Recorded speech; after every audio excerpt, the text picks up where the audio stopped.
stop share. Okay. Alrighty. Share. Boom. Can you all see that? Perfect. Yes, perfect. Yeah. All right, and then let me go here. My channel, the videos. Hello, everyone. Welcome. Thank you for being here today. I know it's a little bit early for the lot of us who would like to do like academic things, let alone like non-academic fans and furries and scholars. My name is Brandy J. Lewis. I am a PhD candidate at the University of California, Riverside. And today we have a great, amazing panel of furry fans who are also academic or academics who are also furries, doing different projects, doing different directions in terms of their research, coming to you today to discuss what they're drawn to, what they're working on, and why maybe furry can have an academic aspect to it. And so how today is going to work is we're going to go through introducing our panelists, and then we're going to go through and do some discussion with prepared questions. Towards the half hour, the last half hour, we're going to do questions and answers. So if you do have something you want to toss out to the panel, by all means, let us know. But let's go ahead and get introductions started. So I actually want to start with Theory, if you wouldn't mind starting off and giving us a little bit of background about who you are, your pronouns, what work you do, and then we can move down the list after that. That sounds great. So hello, everyone. My name is Theory. You may also know me as Laura Kim. My pronouns are they, them. I'm currently an MFA candidate at the Rhode Island School of Design, or RISD, in Providence, Rhode Island. And I'm in the grad program in sculpture there. And I'm actually in my last year, so I'm really excited to kind of start finishing up my thesis and working with, my work has been and research has been related to queer of color performance, and kind of like more recently I've been looking into like the production of more life for queer people of color, queer trans people of color who use kind of like furry technologies or fursuits to embody and kind of imagine these like better worlds for themselves. Yeah, that's pretty much it. Thank you. Let's go ahead now and move to Vela, if you can jump in. All right. Hello, everyone. Good morning or afternoon, depending on where you are. My name is Vela. I'm a graduate of the University of Nebraska-Lincoln. My primary focus is history and classical studies, though in the case of furry is primarily modern American history. My main writings have focused primarily on the origins and place of queerness within furry fandom, especially in relationship to fandom as a whole. Most of my paper was helping to relate it to basically how it found itself within 70s media fandom and carried on and became its own inherent entity as it's carried on to the present day. Nowadays, I'm not writing quite as much. I would love to get back into it. Frankly, more so now these days that I have a bit more time. My jobs are allowing for it nowadays. But frankly, a lot of my jobs for a lot of people is helping them find resources for their own projects, such as Brandy, for example, finding names and dates and all that sort of thing to help them with their own projects.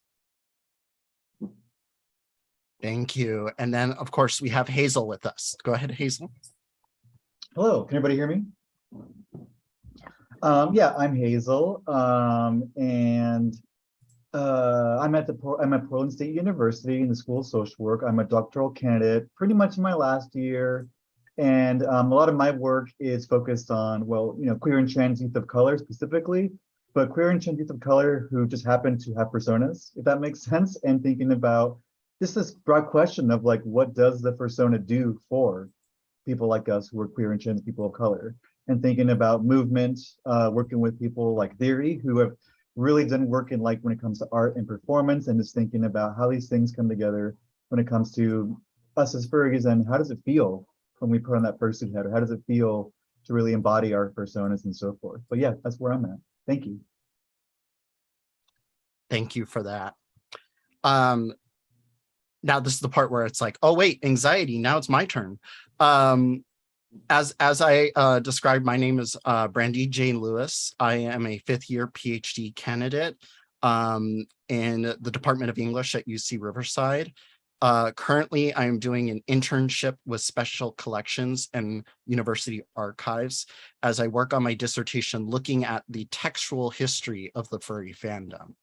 I'll get into my story a little bit as we get into the question or discussion section, but a lot of my work is looking at the fanzines that are held at the Eaton Collection of Science Fiction and Fantasy at our campus, looking at the short stories, illustrations, comics, pornography, and trying to think about how is it that furry developed from a textual space, and in what ways does the textual enmesh with the embodied and performative, and how do we how can we think about the furry fandom from its comic, fanzine, short story history?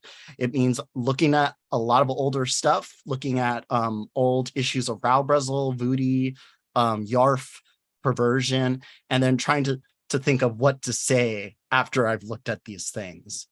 Currently, I'm working on my first chapter right now, looking at comics, including associated student bodies and circles. But eventually, I'm going to move into transformation literature. And then, of course, moving further down the line, looking at anthologies such as Claw and Roar. Now, with introductions taken care of, I want to give a brief description about this panel, why it's here, why it's during the end of July at 10:30 in the morning on a Thursday. So whether or not furries recognize it, of course, there are groups like First Science doing work on furries and have been doing work on furries, but there's a small smattering of furries within the community doing research, doing doctoral projects, and trying to figure out terms and language and ways of knowing why or what they do. Why is it that I'm interested in cartoon animals? Why is it that I'm interested in transformation fiction, pornography to the certain extent of pornographic works? And so, as you can already see, furry is being taken in a multidisciplinary frontier, in a sense, not the best word, I would argue, but it's being looked at from multiple disciplines, multiple backgrounds. And of course, we're all trying to think about what are the possibilities that furry allows, but also what are the weaknesses that we recognize within the community, whether it's at conventions, online spaces, the literature and stories that get told. And so today's presentation is really to draw attention to that work, but also to have a discussion on what do we think about furry in some way becoming more academic, or if what does it mean to have the institution take a look at furry, but from within the fandom itself, rather than like some onlooker that is estranging and pathologizing fans. Now, I want to start the discussion off with the first question.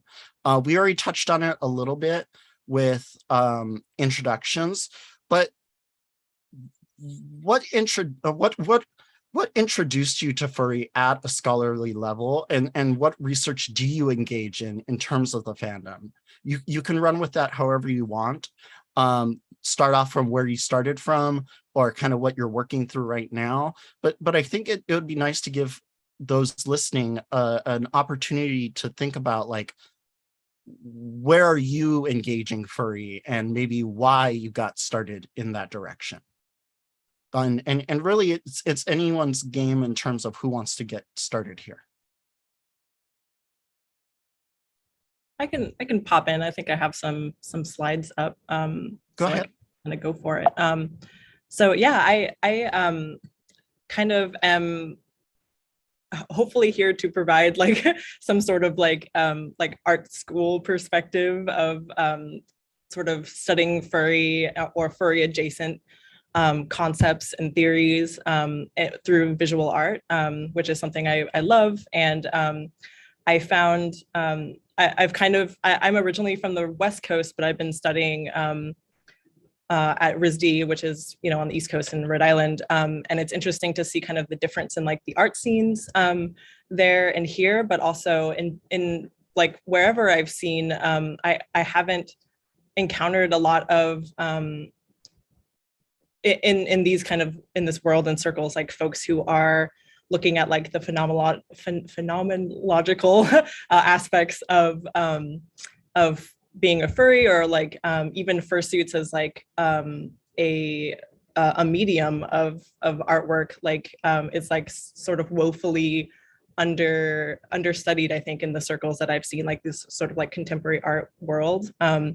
So I've just included some images of like my research over the past year. This work is also super new to me. I've been in the past, I've kind of been just like working on sort of different sorts of sculpture, but this past year I've been super interested in exploring kind of like these furry adjacent sculptures, and like including inflatables. So this is like a still from a performance I did, and I made this inflatable by hand, and just kind of like inflated it with my own breath, and was kind of thinking about I don't know, just like creating this other being through breath, and like through this like imaginary, and I think that's something that I see in furry a lot, like this sort of like ability to create these impossible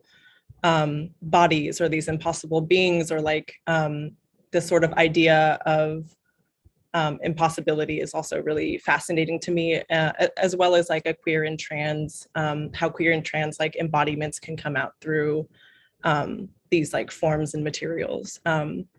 Here's another couple images of like an inflatable, just like orca, that I was trying to kind of construct into this like queer like torso sculpture, and thinking about like even like top surgery, or this like sort of ways that we just like create these or like how we imagine our bodies, like our it's very hard for me to put words to it because it's so new to me, but yeah, I've been lately kind of focusing more on kind of this like trying to come up with this sort of like queer and trans vocabulary through the inflatable, through breath, and trying to link these sort of like synthetic and organic hybrid sort of sculptures and beings, and trying to create some sort of just some sort of body of work around that. I also included this quote from Joshua Chambers Letson from their book, After the Party, A Manifesto for Queer and Color Life. And I'll just read it super quick. We live in the face of historical and social conditions that produce an unjust distribution of death toward and exploitation of Black and brown life in queer and trans bodies, actively shortening Black, brown, Asian, Indigenous, queer, and trans of color life with alarming and mundane regularity. Performance is a vital means through which the minoritarian subject demands and produces freedom and more life at the point of the body. Minoritarian performance is what Nina Simone described as the art of improvisation within a fixed framework, working within limited coordinates to make the impossible possible. So I picked out this quote because I feel like it really encapsulates sort of like the why of like why I want to research furry in sort of conjunction with like queer and trans performance. I just think it's such a rich place for that. And and just like improvisation within a fixed framework is like, I think just something that furries do really, I don't know, like naturally, and kind of create all this beautiful like and fascinating personal visual art. So it's just something I'm really interested in, and hopefully will continue to incorporate into my academic work here at RISD. But yeah, that's all I got. I'll pass it on to whoever's next here. Yeah, just really quickly, I'm always astounded by the texts, the books that get cited, the articles that get cited. And like, so like seeing after the party, I'm like, that's on my bookshelf. It's to read list. Like it's over there. But like the power that I see like other fans have taking up outside scholarship and saying, wait, this could be a language for furry is just like astounding to me. Does anybody else want to jump in? I don't know, Hazel or Wela. Yeah, sure. I can jump in really quick. I think I'll start with like how I got into my work first, because I think it's like super contextual for what I'm doing. Like I am a doctoral student and I was like thinking about like, well, I don't know what to research. And then COVID happened and everything was just wild. And so at that point I was like, I've been a furry, been in and out of furry since like 13 years old, and I'm 33 right now or 34-ish. And so it's just like, as I was thinking about what I should study, I got really, isolated and kind of alone. And then I kind of turned to furry again in my life and got really into like the art chat and like thinking about like embodying it and then like thinking about embodying my persona again. And then I just kind of thought like, this is like what I enjoy. And like, how do I think about this in my work? And so after like, going into VR chat for the first time, seeing my own like paws, embodying them and so forth, I just really wanted to think about like that feeling of what it means for us when we are, when we think about performance or these vital means, like, what does it mean for us when we feel these things, or how do we feel when we first take a step into the furry convention and see our peers and see our friends and see our, our other, the personas we see in front of us and like how we interact. And so a lot of my work really thinks about specifically the queer and trans people of color, like how does my experience as a racialized subject intermix with my experience as a furry, as a person who's also a doctoral student, and thinking about how all these things intersect and so forth. And so my work really kind of has a background when it comes to, performance. And also my background, I'm a trans studies scholar as well. And so I'm really trying to center, for me at least, I also, while COVID was happening, while I was, engaging in furry, I also was like, damn, I think I'm trans as well, and so thinking about like, what does furry do for me, at least thinking about, wow, this really helped me think about, me transitioning or me being trans and so forth. Also me thinking of myself as a racialized subject in an era where Trump was coming to Portland, where I live, and like thinking about like the protests here and all these things intersecting and thinking about how is furry helping me? How is furry supporting me? And how do these things all work together? And so I'm just kind of doing these interviews, these views, these kind of like going to furry conventions and really thinking about how I feel, how others feel when they're in these spaces. And that's kind of where my work is centered. And I have a couple articles coming out that are going to be talking about that. But yeah, it's been really great to think about Joshua Chambers-Ledson's work, other queer scholars of color who are doing work around, trans subjects, queer color subjects, and thinking about centering our experiences and our work and trying to kind of push back on this dominant perspective that furry is a white thing, that furry research, much like fur science, other folks are saying, we're going to look at the white subject or the default subject, which is assumably white, or the idea that when I take off my fursuit head, people see a white person and so forth. And so thinking that, really trying to redirect the orientation of who we're looking at and why and so forth, and who is being left out of these studies and so forth. But yeah, that's where I'm at.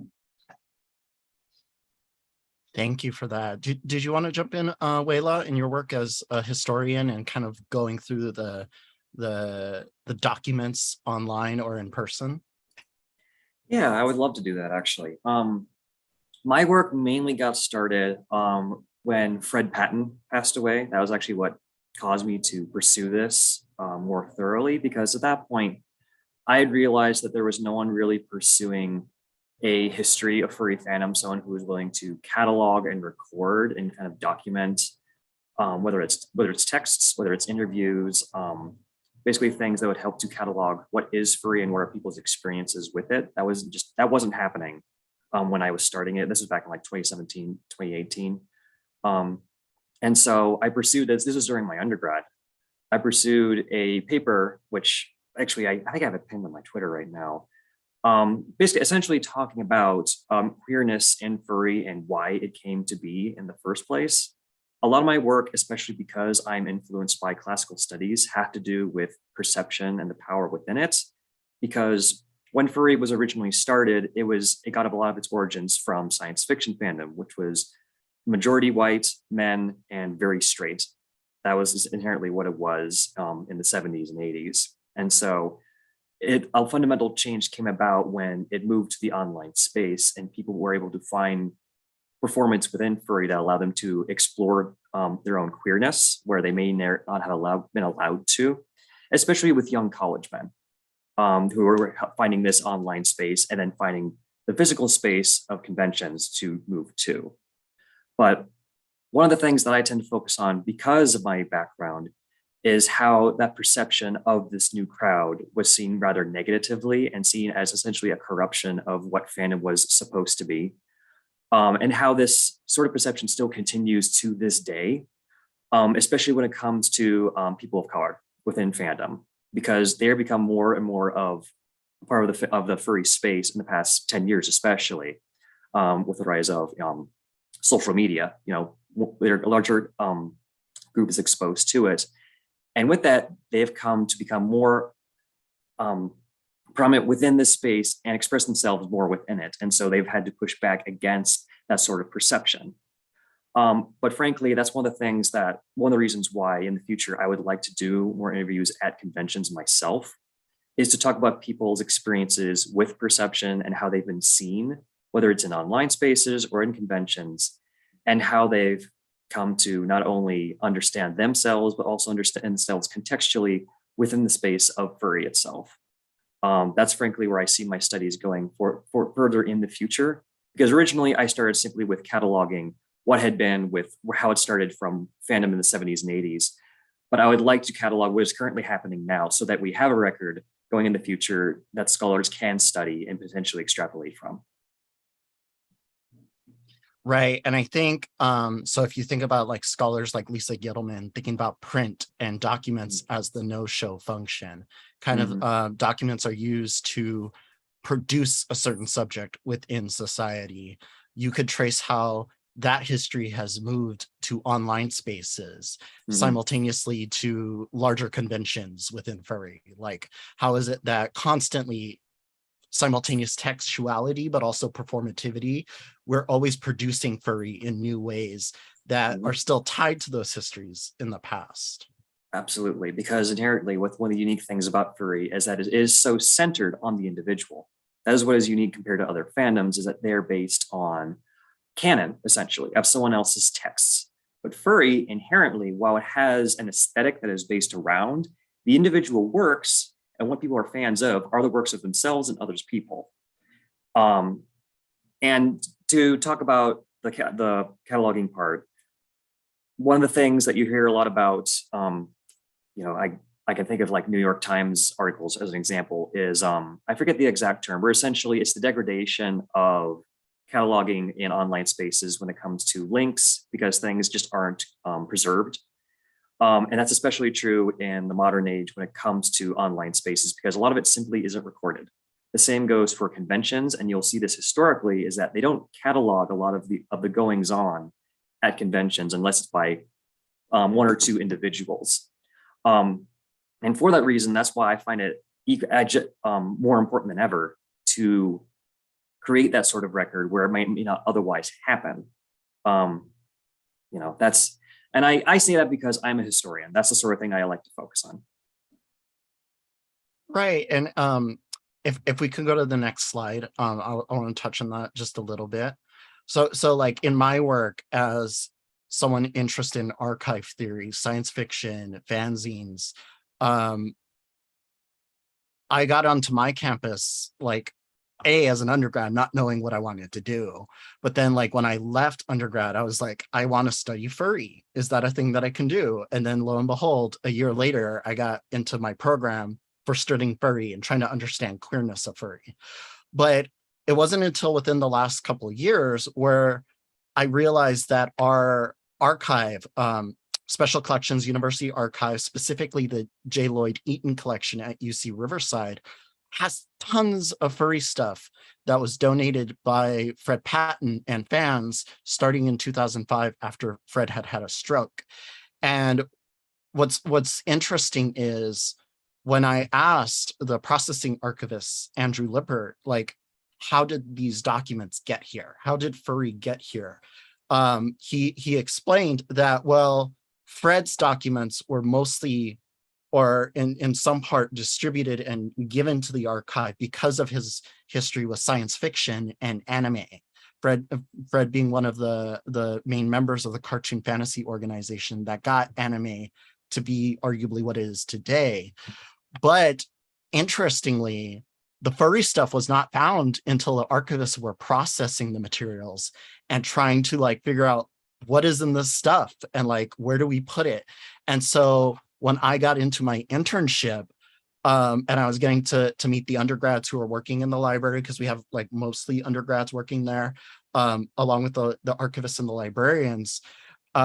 One of the staff members said, we actually had to explain to some of the undergrads what you do and show them some of the works. And it was a bit of a surprise to them what furry is. And mentally, I was like, oh my gosh, I can only imagine why. But these documents, and it's I argue it's partly like what you said, Vela, like furry is so individual that it operates on a different understanding of culture that does not get recognized like in anime and sci-fi, in comics fandom. We're so entrenched in like the individual artist, creator, and story writer with our own kind of like inner community economy that it takes some work to find these documents, these traces, and like put them into terms that are useful to us, but also explain kind of what goes on to those inside academia, if that makes sense. No, absolutely. Oh goodness, what was I going to say there? I'll remember in a second, but yes, you're definitely spot on with that.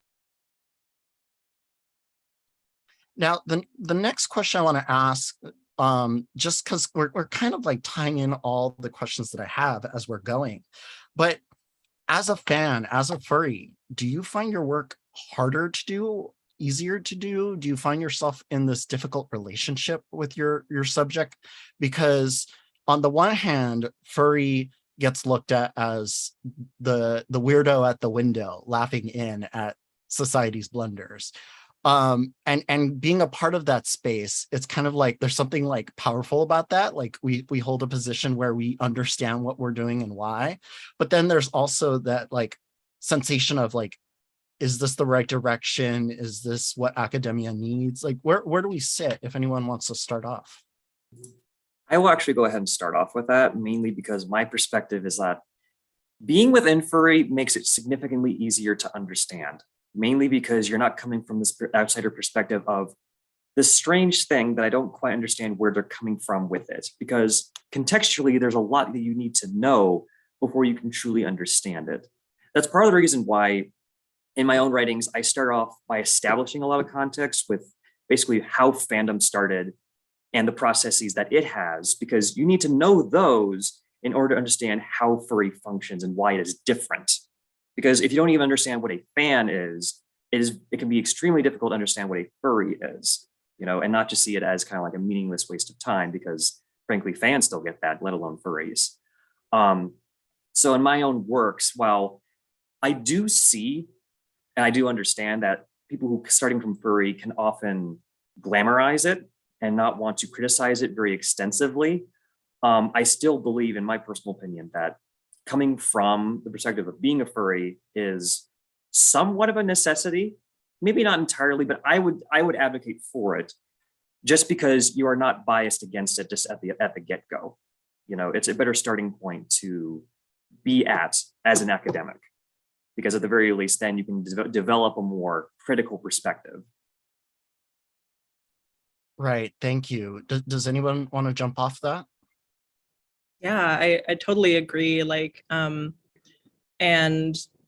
I also wanted to offer, like, in my experience, which would, it totally differs, I think, depending on who, like where you go, like who you're working with, who your advisors are, but I've been super lucky in that art school has kind of like because art itself is sort of this like very amorphous container for a lot, you can, especially in graduate school, a lot of your work is very self-directed. And I've found a lot of freedom actually to be able to explore these sort of aspects of like furry art with like some pushback, but in terms of like folks not really understanding where I'm coming from, or knowing the context of furry beyond, whatever the sort of mainstream, collective consciousness of furry is, which I can't imagine is very deep or has changed much in like the last decade or so. Or maybe it has, I don't know, my perception is totally removed from that. But if for folks, because I do know there's also a lot of just amazing visual artists who consider themselves furries as well. And it is kind of this woefully underrepresented, like there's just so much that someone could do. Like, I'm like focusing on inflatables, which is like this sort of, it's not even what I think folks would think of immediately when they think of like furry visual art. But there's just so much to explore, so much to extrapolate from. There's so much, theory and things out there that can be incorporated into this work as sort of like this conceptual grounding for visual art. So it's the difficult thing is kind of what Vela and Brandy were talking about, which is like just kind of being able to work on these like very niche or like get really granular with your studies, while also kind of working with folks, like their perception of your work, or like and trying to get them to that place of understanding as well, which can be a little tricky and takes time. But anyway, I just wanted to offer that as well. Like art school has been kind of freeing in that sense, that it can sort of take many different forms, which I appreciate. Right. And just to add on to that, one of the things that when I was examining for my candidacy, one of the questions that I got was, in what way is furry cinematic? In the sense that we watch something and become an embodied spectator within the space, the mise-en-scene of, like, let's say a performance or cartoons or animation. And I think once we think about what is cinematic about furry, how is it that what we watch or look at is pieced together in some way, like a film frame or like a space that we have to contextualize ourselves within? That's a lot of furry history, and that goes way back to the 70s with Waller and Worley's like Omaha the Cat Dancer, where you have the comics where you have to stitch meaning together yourself as a reader. But with performance and the art, that just gets added to the upteenth level now, where rather than simply comics and illustrations, we have things like fursuits, things like inflatables that test meaning, but hold a meaning very importantly to the performer themselves. Did you want to jump in, Hazel, perhaps? Sure. Yeah. This question's really interesting. I like it because, well, first I want to say, like, the question framed like as a fan, like I don't see myself as a fan, number one, if that makes sense. Like I come from a perspective of like furry being not like a fandom in my perspective, but the thinking about like, do I find your work easier or harder to do as a furry or as a self-identified furry? Like I am from social work, or my background is in social work, education, early childhood education, and thinking about queer and trans youth. And so right now in this field, in the more practice-based field, a field that's really trying to think about, well, how do we interact with queer and trans youth, especially during a time when in Texas and in Florida, these kind of policies are being passed to, minimize, marginalize, and even, destroy queer and trans lives. Like we're trying to think about, well, what is furry doing for these folks in that space? And so, at least in my perspective, there's a lot of curiosity of like, what is furry, or who are furries, but also at the same time, less about like, who are these furry people, but more about, well, how does this young person engage with the persona, if that makes sense, and what is useful. So I think when I'm thinking about this question, at least in my luck or in my perspective, in my experience, all of my peers or colleagues are just kind of like, do whatever you need to do. We just want to hear from you as a person who may know about this. And so again, like I think it's super important to have people who are furries or who see themselves as furries doing this work.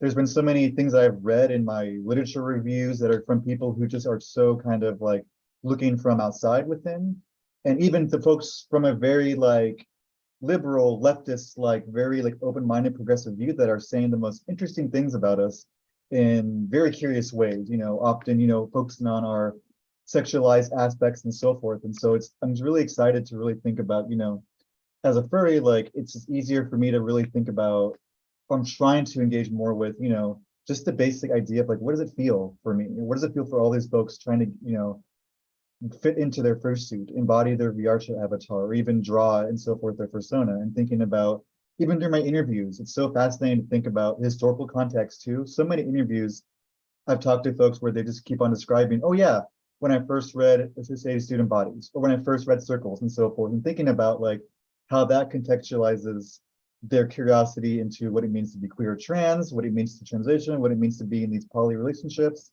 and thinking of what that feels like, when it comes to social work or practice, it's less about this kind of granular theory and more thinking about, well, how does this create family for them? And what does that family feel like? And what does that family do for them? And also when it comes to a policy level or a level when it comes to teaching or doing social work,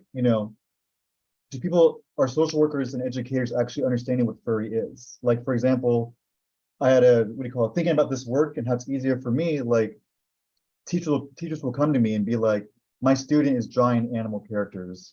Like, what do I do? Is this bad? Is this weird? And I'm just like, it's totally like, that's where we're at with education and social work. People have no idea what furry is, and they're getting all their information from CSI episodes, perhaps, and so forth. And so it's easier for me to do this work because people are just hungry for it, if that makes sense. Yeah, and I think that leads into a question that came up in the chat, but as well our kind of next few questions. Did you like have to quote unquote come out as a furry? That's kind of been something that haunts furry to this day, where because of the media, because of representations, because of meme culture, people feel as though being furry is attached in some way to queerness.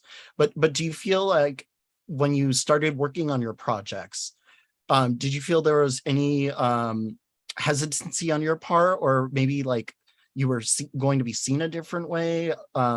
Because like for me, when I started grad school, I was in science fiction studies and I was very interested in furry, but I had to explain to everyone I knew what furries were and what furries do, except for the one gentleman who studies Godzilla and is in the know of like anime and sci-fi culture. He's like, oh yeah, the furries. And he starts shaking his head playfully though. But for you all, do you feel there's a hesitancy on your part to explain what you do? Do you feel like you're, when you came out, quote unquote, as a furry, your department responded in a certain way?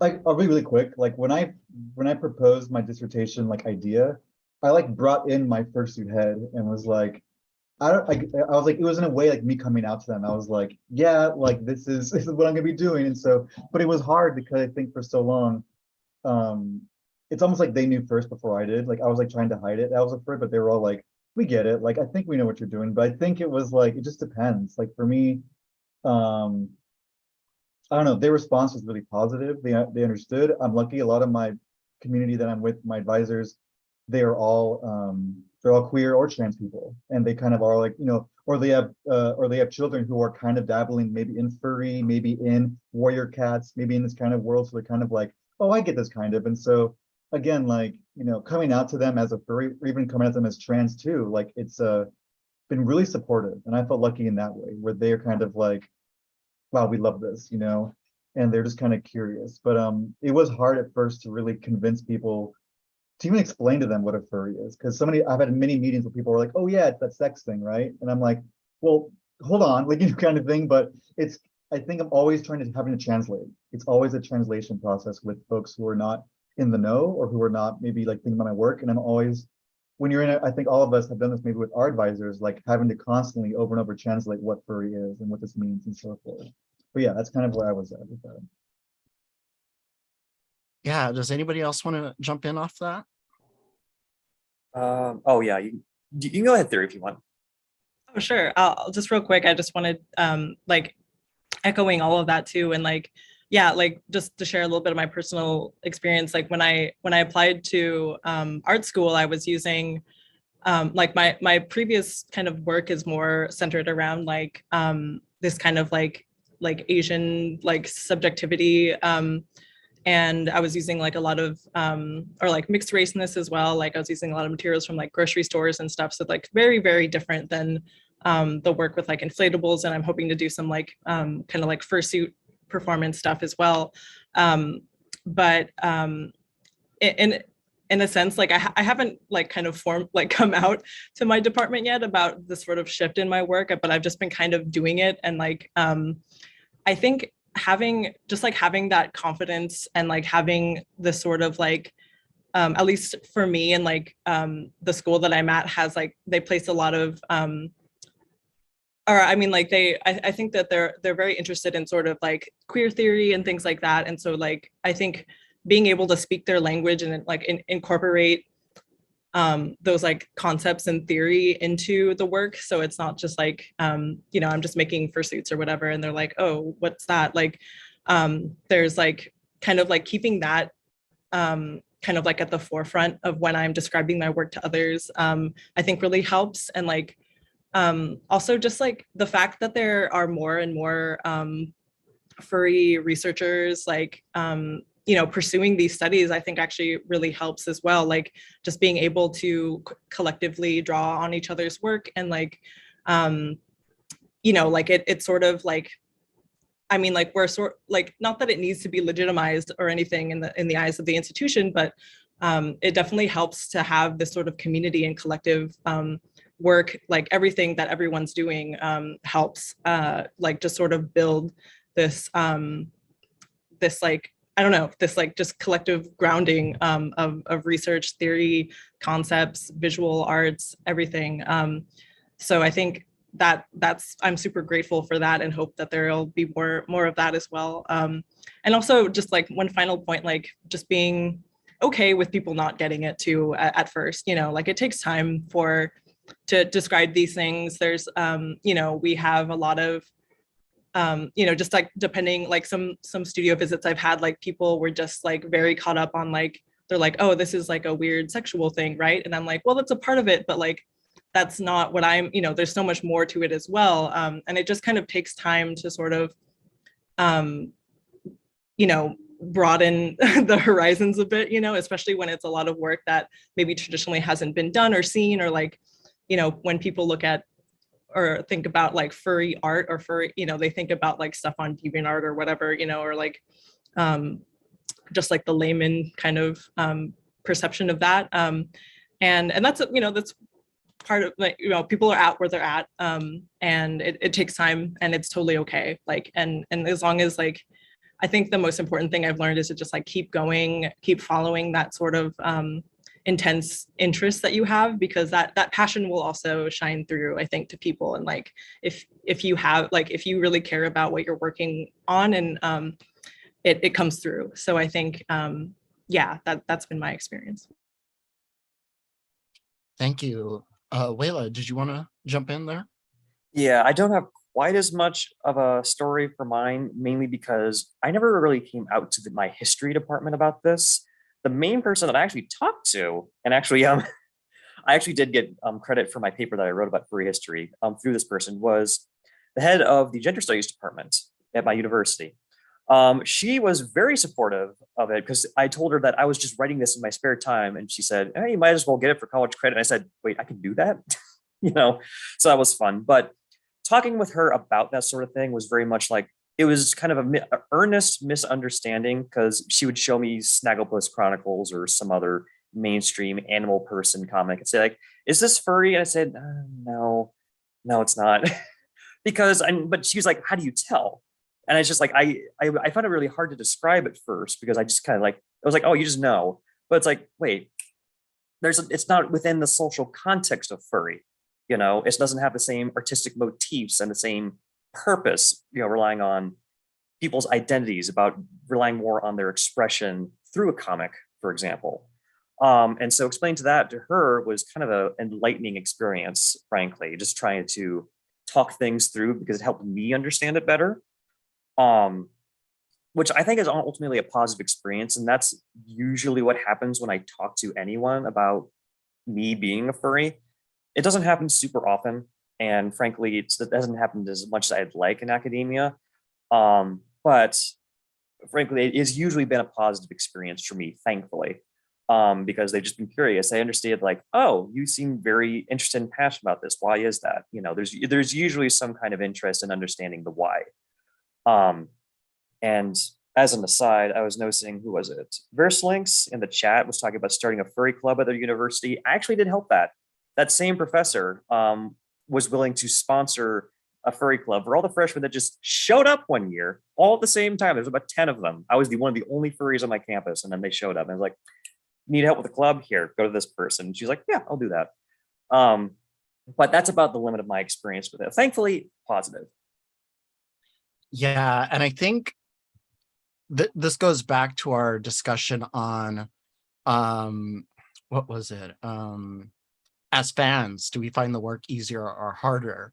And I think as academics and as academic fans, we struggle with whether or not we want to give dignity to our fandom or let it be what it is. Do we want to rescue it in the eyes of the institution, or do we want to sit with like the messiness, as Mark Manalan-san thinks, of what furry is? Do we have to explain it in a way that cleans it up a bit, which is like where I get into my work, thinking about like the pornography of furry. Sure, it's something that gets memed on the internet, but it's a very crucial, important part of the fandom in terms of people finding their queerness, their identity, finding ways in which they can celebrate themselves and survive in a world that's often dehumanizing for many different people, many different levels. But I think that's where I want to get to one of our last questions, since we're running low on time. We've talked about furry as the space that has different levels of academic power, has power for the individual, giving them a safe space, giving them a site for like self-development. But as fans and as fan scholars, or as artists and art scholars, do you feel furry still struggles itself in what it wants to be, presenting? Do you feel that there are things that maybe furries have to reckon with, or maybe kind of sit with as this work comes out, as fans within the space start speaking out on things that are happening? What do we think? I think I want to start with this because I want to connect it to what we were talking about before. Sorry if my AC is loud, if you can hear that. But I just want to say, like, as furries, collective, whatever fans we want to call it, like even the four of us all come to furry differently. And that shows in like our academic scholarship. And when we think about things like First Science, who I think have a conceptual understanding of what furry is, it's interesting to think about, like, as furries, we need to reckon with these things. I think we need to reckon with also, like, there are many ways we see or come to furry, like all of us may not agree on perhaps, like, what defines a furry? What does it mean for this to be a furry picture or so forth? And so that begins with, I think, what you're talking about, Brandy, of like messiness. Like, I think we need to reckon with what it means to be messy. And we need to reckon with, as scholars or as a community, like, do we need an essentialized point of what a furry is, what a fan is, and so forth? I think a good representation of what we're doing today is like thinking about how all of us come to furry differently, and it's letting that just be and exist in itself, if that makes sense. So if anything, I think furries do need to reckon with, I think, just like thinking about, what is the point of academia, of it being in these spaces, number one, like what does it mean to have authority on furry? And at the same time, in general, like thinking about furries and what, I don't know, it's just a failure. I don't know if they're failures, they're just kind of like these evolutions of what furries do. But it's just, thinking about, I think why I'm doing my work right now is like just giving voice or trying to give authority to furries who are always been marginalized in potentially oral histories, archival work, the hidden histories of furries of color, people of color in these ways, the ones who are not positioned up, who are forgotten about. And that is a failure, it's a history that has been projected by white furries and so forth. So those things come up a lot, I think, in works. And also just thinking about how we position ourselves with people who have apparently authority, if that makes sense. Right. Thank you for that. You wanted to jump in, Wela? Yes, I actually wanted to piggyback on that because I don't have too much to add on that because Hazel has said all of it that I was pretty much hoping to say, and that we're still like dealing with that history of whiteness, which we essentially inherited from science fiction fandom, because that is kind of the lineage that furry is born from.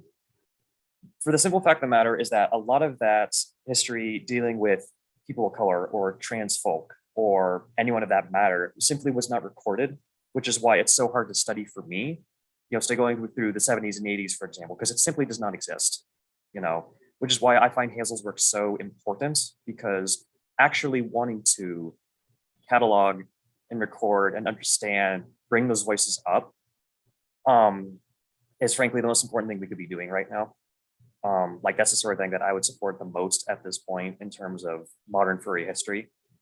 And I think that's probably what we struggle with the most, besides talking about things like, oh, I don't know, talking about like consent in the fandom or things like that, but I would say, like, again, Hazel's thing is probably what I would want to focus on the most as well, just like acting and basically as support with that.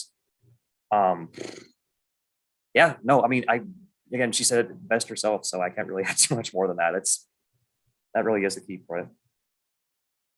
Yeah, same. Like, yeah, everything that both of y'all or all of y'all just said. And yeah, like I like wanting to reiterate that, like, that there is like trying to avoid this sort of like, I don't know, even like weirdly colonial process of sort of trying to like name or like exactly like categorize what furry is exactly is something that I think like I want to avoid. And like it's like not wanting to foreclose all these possibilities that furry does for folks. And like I always kind of return to the theorist Jose Esteban Munoz, who sort of championed performance studies and this sort of question of like what do these things do for people, like rather than like trying to figure out like what is furry or like what like why do people do furry things or whatever, like which I think are fine questions as well, but like what does this do for folks is something that I'm really interested in. And like yeah, and also just like another question in art school that I was asked was just like, who are you trying to protect? And I think that's like a question that I always ask myself periodically while going through these studies or this research and stuff, like who am I trying to protect? And I always think of like, queer, trans, people of color, like those are the communities, like sex workers, like, and so like my work is like trying to kind of revolve around those things as well, just in a sense of like just like what can furry do for folks who are like suffering, and like what have people done like to sort of alleviate or create these like or reimagine this world, like yeah, very, very great. Anyway. Yeah, just to piggyback on all of that, funny enough, I'm a pig online. I think before we get into questions, there's this beautiful thing that I've learned with furry, which is that, and this is coming from like Dana Settler on the idea of reading sideways, lateral reading, that furry is not just this thing fans do and perform and are constantly shifting and changing as a result of what they create. But if we read laterally, we can see the pleasures, the pains, the possibilities that furries imagined simultaneous to moments of history, moments of loss, moments of pleasure. And so looking at furry, it's no wonder that it's been so useful to queer, trans folk, queer folk of color, disabled folk, because it gives this vehicle for telling your story, but also enmeshes you in this collective process of going through the trouble, to quote Donna Haraway, thinking about kind of what's happening in our periphery and like, what do we do with that messiness? Well Now, put, very well put. Oh, thank you. Now let's go to questions and answers now. I know questions have been popping up in the chat. I've done my best to try to like enmesh them into the conversation. But what questions maybe do we have from the audience? Included on the slide here, this is one of the documents or texts we have at UC Riverside's Eaton collection. It's one of the very first science fiction magazines by Hugo Gernsback, Amazing Stories. And I think what's interesting about this is that in the early issues, Gernsback was very much similar to Furry, thinking about what is the lure of the text that we love? What are the possibilities of it? So you could still see that bleed from sci-fi into Furry, whether it's through fanzine history or like what we're doing today. Why do we study Furry?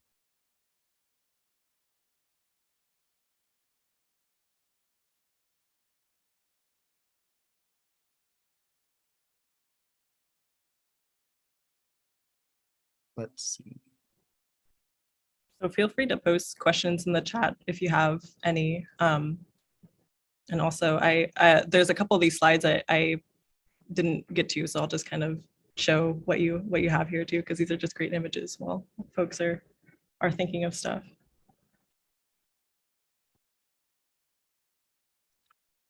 Thank you for going through those. Yeah, just, you know, as conversations go, directions change. These are some of the fanzine pages that I've taken photos of and gotten the pleasure of handling in the archives. I guess as we wait for questions, that could be something that maybe I throw out for all of us here.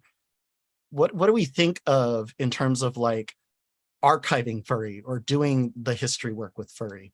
Do we think that because fans, as somebody mentioned in the chat, citing Abigail DeKosnik, have rogue archives outside of the institution? But what do we think about like Furry materials being held by the institution? And is that something like could be useful to us, or maybe like, okay, it's there, what do we do with it?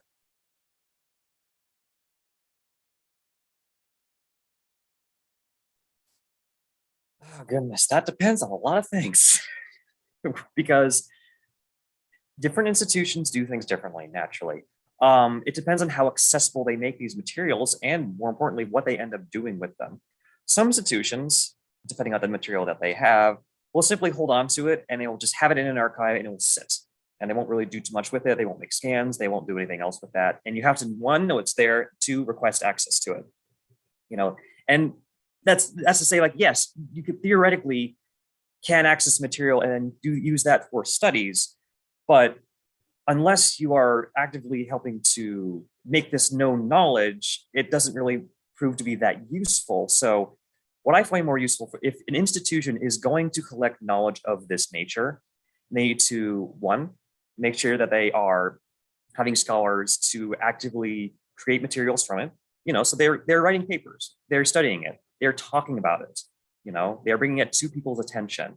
And second of all, that the institution itself is creating scans and promoting it, saying like, this is our collection, this is what we have, here is why it is significant, this is why we're holding on to it in the first place. You know, this goes true for any sort of material that you have, but this is especially important for something like Furry, where usually in collections like this, they will be texts, there will be fanzines, there will be letters, they will be posters, you know, things of that nature that are visual or text-based that they can discuss and show people, you know, and say like, in this period, this is what people were doing. And this is why it's significant because they're showcasing this kind of behavior, so on and so forth. That is what I would expect from an institution in any case. And I'm talking as someone who does done archival work, you know, because if people don't know about it, it will not be as nearly as useful as you would like it to be, you know. So that's my point on that. I see some really good questions in the chat if you want to address those ones. Yeah, which one stands out maybe to you, Hazel? Like, is there one that jumps out for you? Oh no, I was just looking at the one who came first. Uh-huh. Toph, I think, posted one. Yeah. Go for it. So how do you all feel your work has affected your understanding of your own identity? Any ways your furry work has helped you clarify, explore thoughts about yourself? And that's open, whoever wants to jump in.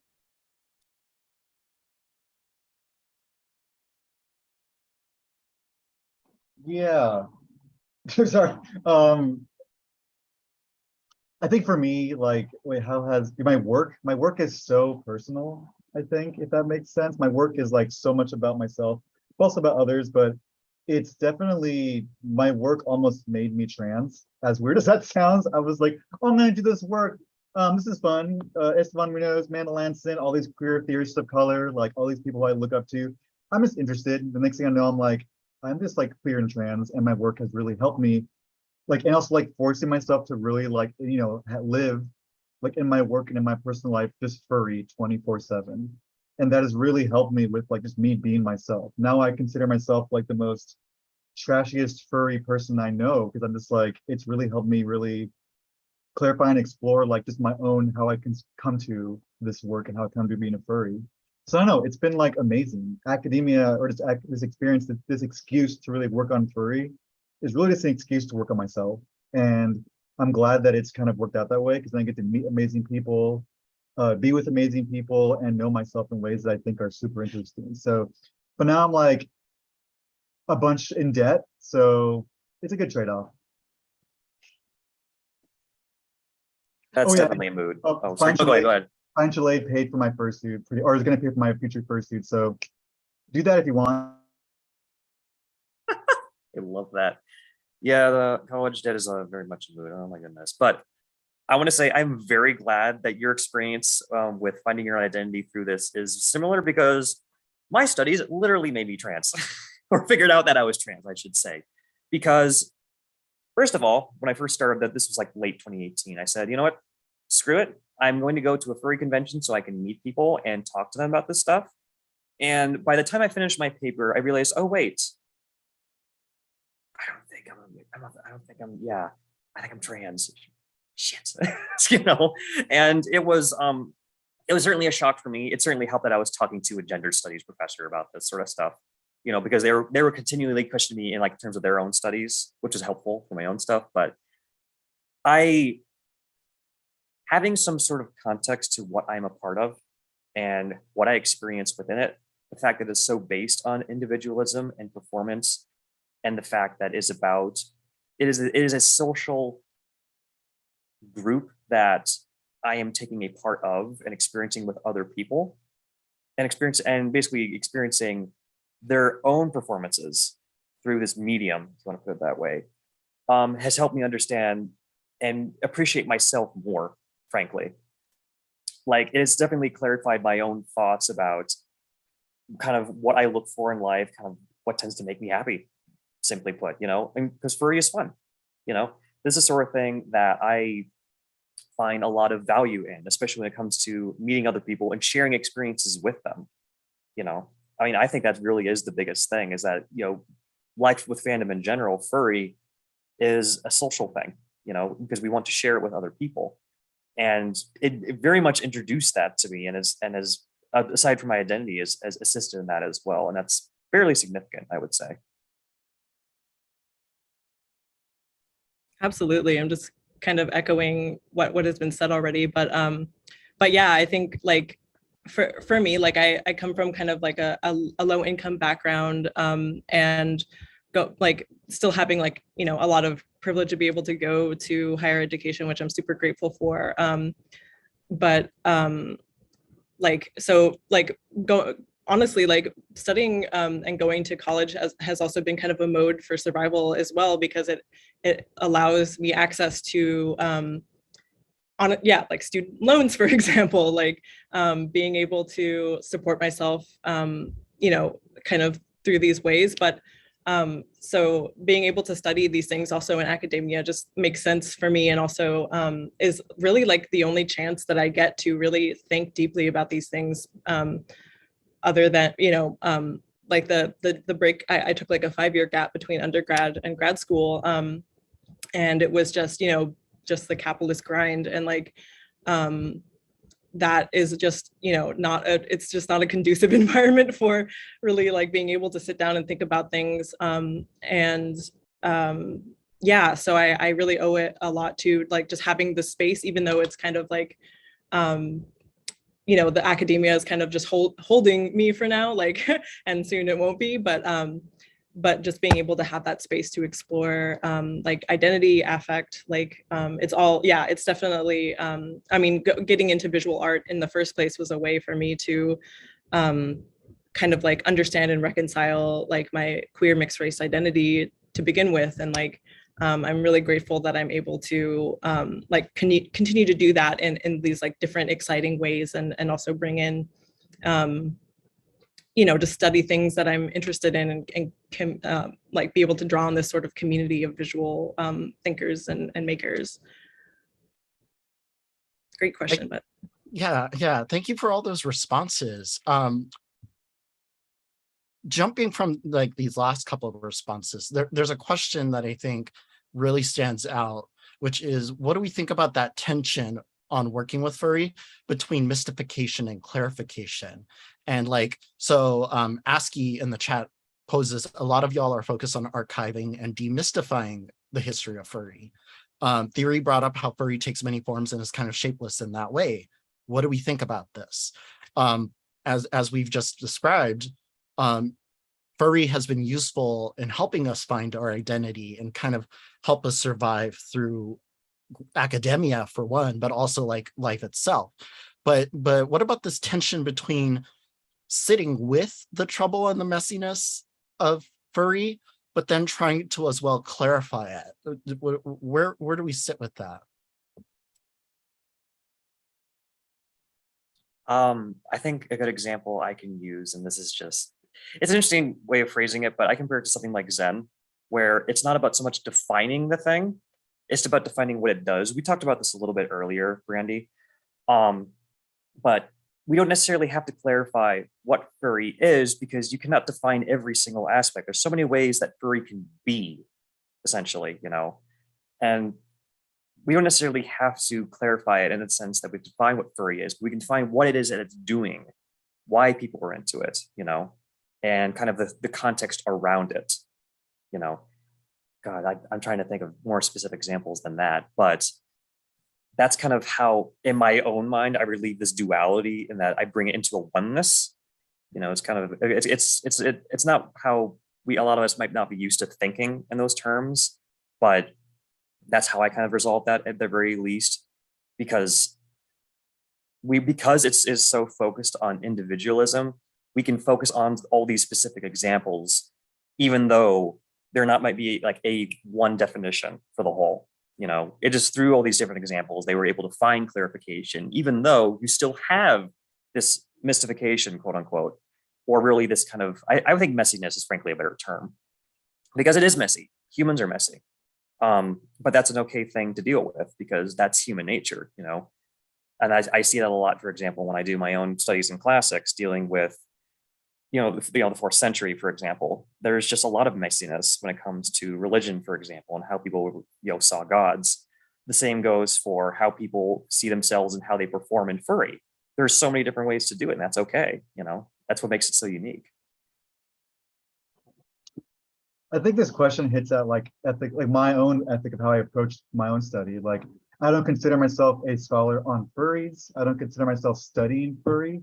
I consider myself a person studying queer and trans youth who have happened to, have a persona perhaps. And so I think it's, personally, it is impossible to clearly explain furry. I think it's impossible to simply define furry, if that makes sense, or to clarify in some way. So my goal isn't to clarify, my goal is to almost explore mess, or to think about mess, or to sit with mess and really think about, and to really just sit and feel, as I think Brandy has talked about before, is like this continually evolving thing. Because the moment we kind of like put our eyes onto it and try to simply define or clarify, it immediately begins to marginalize and exclude people who may be outside of those margins. And I think, we talked about Munoz, Manalance, and other folks, but I also want to talk about, I think theory used this term earlier in the presentation, like a furry technologies, from a term that's been derived from like Yerf, who's a furry scholar who talks a lot about this kind of work. I don't know. It's like it's hard to really think about like what it means, even like archival work. Like I don't really know if we could ever even think about collecting ultimately what it is these things are in some way, like the parameters of what would even be included or excluded or sit within is so hazy that I think that even as a scholar, I just debated like, I don't think I even want to study furry. I just want to think about it and sit with it and kind of exist in it as every second it's changing and so forth, if that makes sense. I don't know, that's where we're going with this. That's kind of where I thought we were kind of headed. I could not put it better than that, honestly.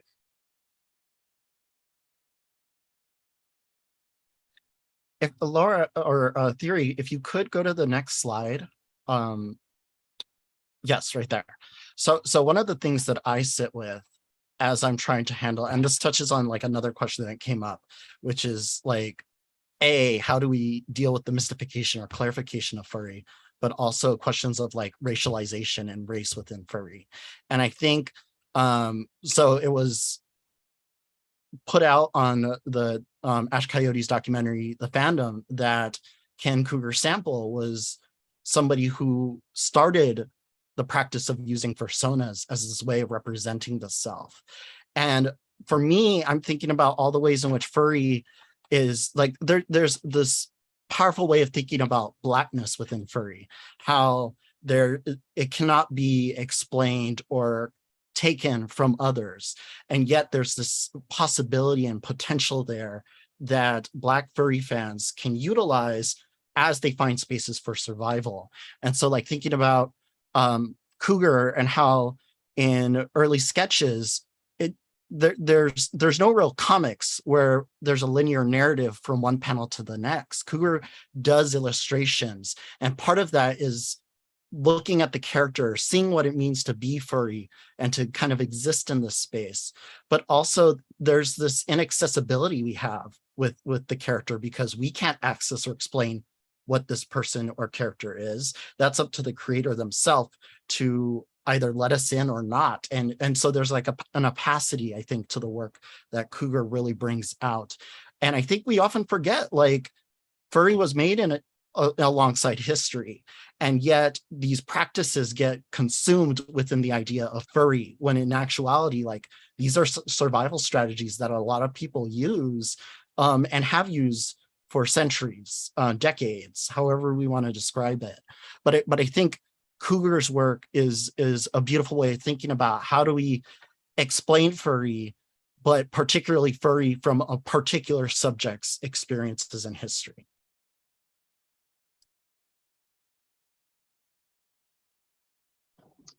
Yeah, I think on that note, I just want to like promote, I guess, this idea that me and Theory are talking about. With me and Theory, we've been thinking about this a lot, and just thinking about what you just said, Brandy, this idea of like, do my interviews, talking with queer and trans people of color, and like we're thinking a lot about like just, bringing more life into this world. Like for so many folks who are maybe racially more marginalized because of their queer and trans identity, like furry is life-giving, especially in a time of like immense queer annihilation, immense queer silence and violence.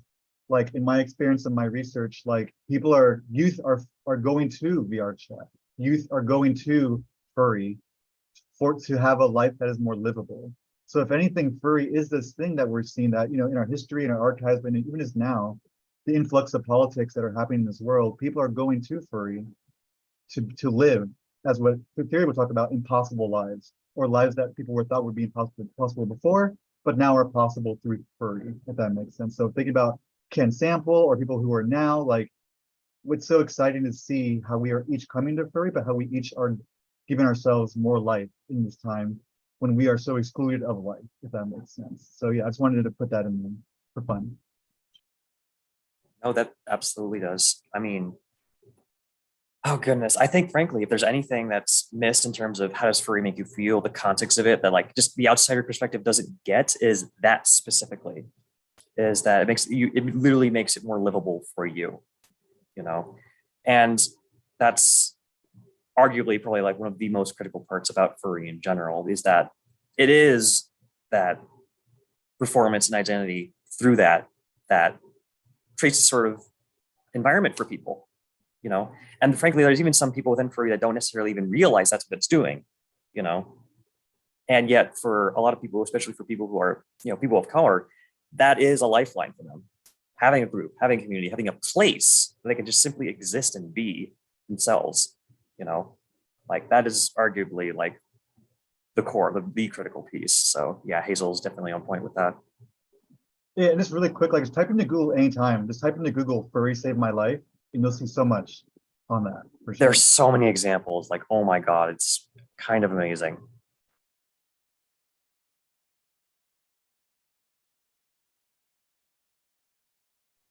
Yeah, one of the things that I sit with when I'm going through these fanzines myself is like these fanzines, Amateur Press Association documents like Row Razzle, they were not just a place where fans were like, what do we like about funny animal characters? What do we think about Bugs Bunny and Fritz the Cat? They were also places where people were like, sorry, I haven't responded. I just had a child with so-and-so. And then the next zine, people were congratulating them. But then also you have folks like, in the case of Ken Sample, so in issue 4 of Row Razzle, which my archive does not have, sadly, artists did work that was too adult for the fanzine because artists were arguing like, this is not what we want here. And calls for censorship by the editor were made. And yet it was Ken who used his Puma character in the corner, like mailing header, and stated in ways that are resonant with Derek R. Spires and this a practice of citizenship, where Black folks would use pamphlets to try and create their own models of citizenship and discuss like what they wanted within their spaces. Ken argues like, if we're going to be this democratic space, we need to entrust in the editorial process, but not take up censorship as a way of silencing others.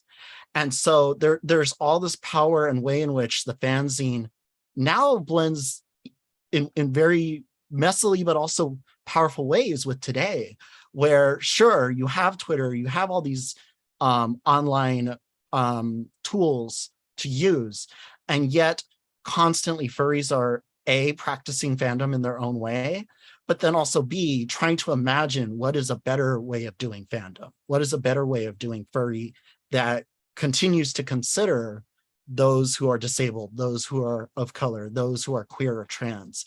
And I think that's something that furry needs to recognize is part of one of its most powerful aspects.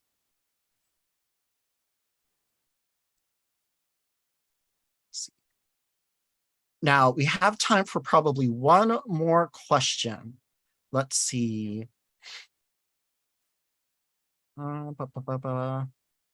So this one kind of ties into an earlier question that we discussed, but how much engagement do you get at academic conferences on your furry and fandom research or panels? If you haven't been to an academic conference, maybe what kind of a engagement do you get from furries when you tell them you study furry literature, practices, performances?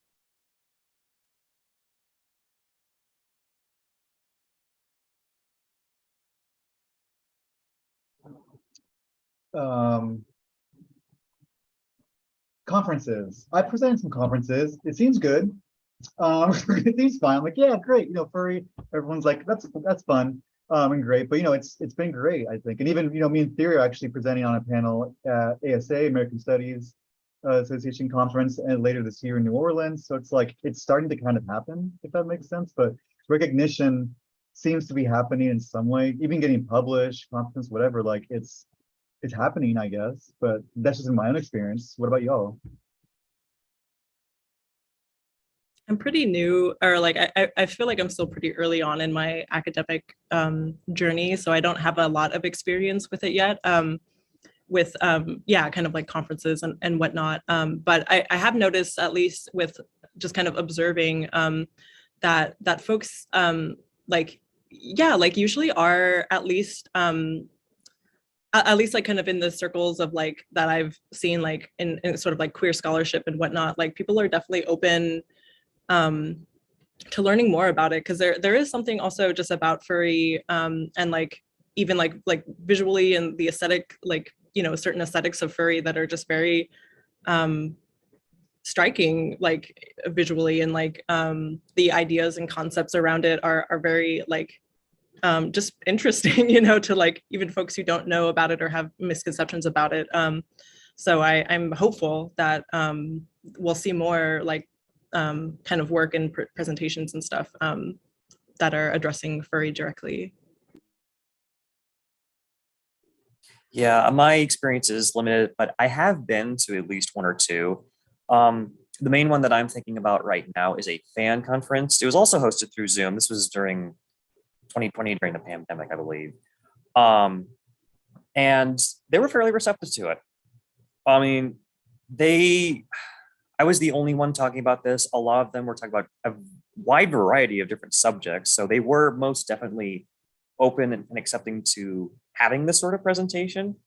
As far as how common it was, and whether they were actively seeking this sort of thing, I don't know. I don't know them well enough to know kind of their usual clientele.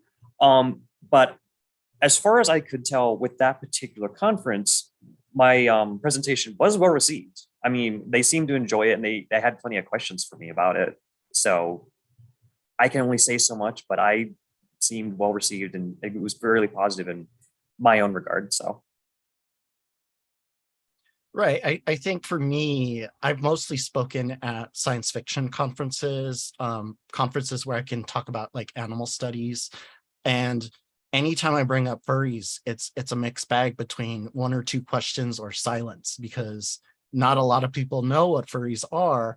And those who do know are more interested in like the post-humanity of it, thinking about how we test and redefine and explore and experiment with the human as it's understood as a concept. But I think this now leads kind of to something that just came up in the chat. One of our final questions for today. How would you like to see furry academia develop, perhaps kind of sitting with this here, and advance in the future? Would you like to see maybe more furries take up scholarship to explore their experience of furry themselves? Would you like to see maybe furry become something that's thought well of within academic spaces? Maybe take it any way you want. I can start with this one. Yeah, what a great question. All these questions have been great. But I just want to see more. Like I just think that there's so much potentiality that furry just contains, especially as we kind of talked about how furry is sort of this like messy amorphous thing, which means that it can take so many forms, and there's so much potential for like subjectivity to be injected alongside research and art making. And yeah, I just want to see more. Like I would love to see, just like an academic paper on, Mike and Melissa, or just like, just like, or just like people just full on studying these like things that are interesting, and like perhaps even like, quote unquote lowbrow things or whatever, which we know is a total loaded term. But I would just love to see more of that. And like I would also love to see more like folks from marginalized backgrounds engaging in this work as well, because there's just so much potentiality. I was thinking about like Hazel and I have been studying like Zakia Iman Jackson. I might be saying their name wrong, but and how sort of like this this the history of like colonization and dehumanization of like Black folks has and how that could relate to like anthropomorphism is just like such a like hugely rich concept just in that, you know, like little slice there, and like how folks from other you know, identities also you know, use furry technologies or use furry like aesthetics to work through identities and to imagine new identities, new bodies, is just like, it's such a rich plane. And I just want to see as much as I possibly can. Like, I really just hope that folks will just kind of, yeah. And even if you, you know, I also want to mention, like, it is, you know, it is like a privilege to be able to go to university, and like, and that it's possible also to study these things without, you know, paying thousands and thousands of dollars and getting into debt. You know, it's more difficult, but there is, you know, I hope it doesn't stop it. Like, people don't think that they have to go to a university to do or be interested in this type of work, or like, yeah, to create art, especially. Like, I just hope that they'll, you know, find a way to do it and know that there's a community here that will support that. And I'm also thinking about like Fred Moten and like Stefano Harvey's like the Black Undercommons, and thinking about like working within and against the university, because we know, you know, the university is an institution that's built on colonialism. It's built on this kind of like neoliberal sort of like gatekeeping of information sometimes.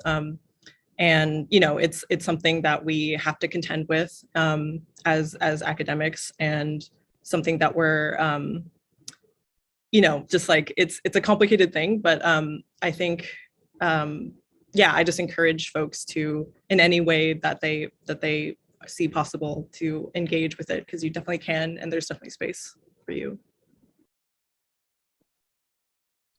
Theory. We've talked about writing that Mike and Melissa paper. Let's just do it. Yeah, let's do it. We got to do it. Oh yeah, you gotta Gotta do do that. it. That would be amazing. Does anyone want to collab? Yeah. Like that was like years. We gotta do it. But anyway, but I want to echo what everyone said. It's so beautiful. I just want to add like one tiny thing to that, which is just like what is it? Like, you know, like, yeah, like the university isn't built for us either. Like, I think that's one thing to make note of. Like, it's just like, especially for queer and trans people, like, it's just like the university is, you know, it's a confined space that, if anything, is trying to declutter mess, you know? And so I'm just trying to think of like, you know, how do we make a mess of the university? And everything Theory said has been, you know, I think spot on. So thank you for that. I just want to say also, like, I was supposed to say meow once, but so I'm going to say meow meow. Meow meow. No, yeah. I agree with both of these. I really don't have much more to add to that, because that's very well put.